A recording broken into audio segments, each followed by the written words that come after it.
In the run-up to the wedding of Prince Harry and Meghan Markle, true blue fans of the royal family are easy to spot. But few can rival the one our Lee Cowan discovered out in the English countryside.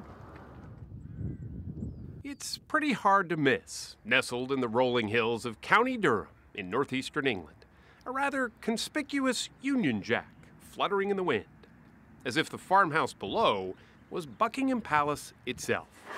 What's that in there? It's the home of Anita Atkinson. Yes. A 61-year-old grandmother of 3 who, although not born into royalty, has become the UK's queen of royal memorabilia. Every day I think about the Queen, which is really sad, isn't it? Do you really? Yeah, I do. She's a patriotic pack rat. There isn't a nook or cranny in her house that isn't home to a British bauble. Commemorative tins jam the bookshelves. Her bed sheets are bright enough to wake the dead.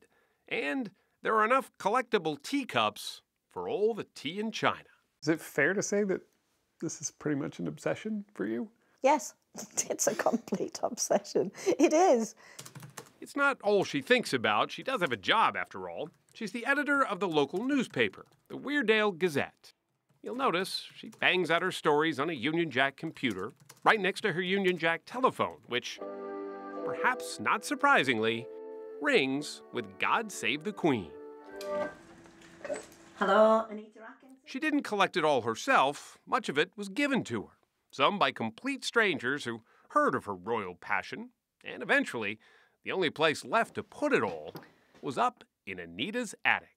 Right up here, there's another 3,500 items up the loft. 3,500? Yeah.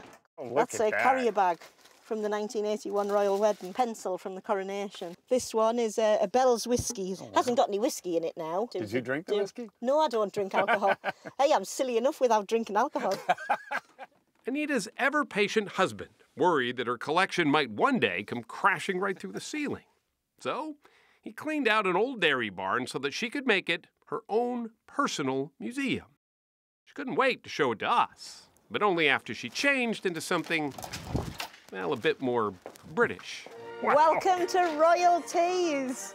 I'm really severely underdressed. Inside, carefully arranged to the rafters, are some 3,000 pieces of everything.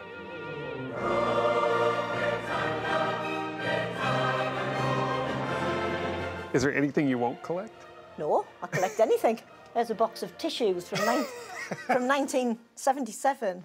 There's a cup and saucer from 1817, memorializing the death of Princess Charlotte of Wales.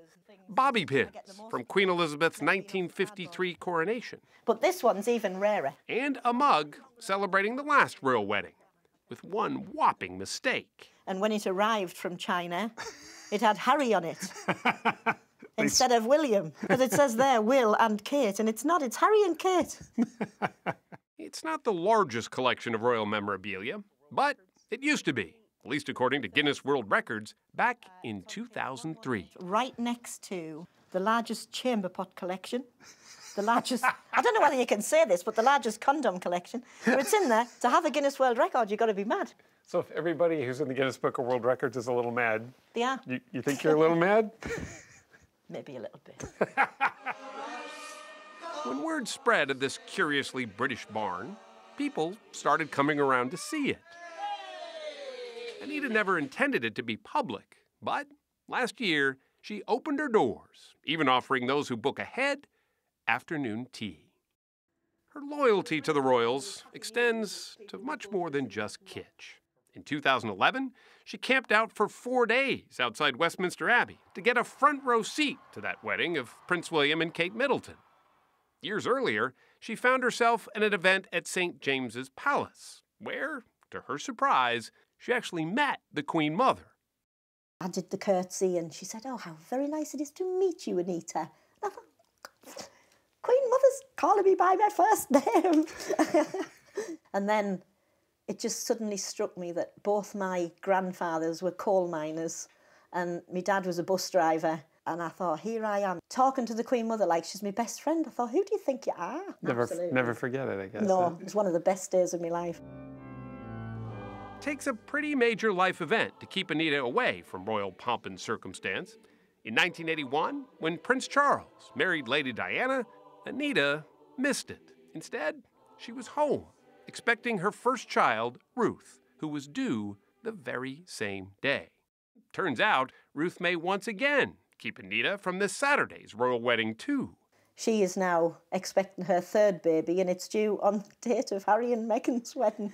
But does that mean you can't go to the royal wedding? I can't go to the royal wedding, no. You, of all people, can't go to the royal wedding? I can't. So that's 2 royal weddings I've missed because of my daughter Ruth. Instead, Anita Atkinson will celebrate in her own way, driving through the countryside in her ever-so-British Mini, offering those in her wake her own royal way.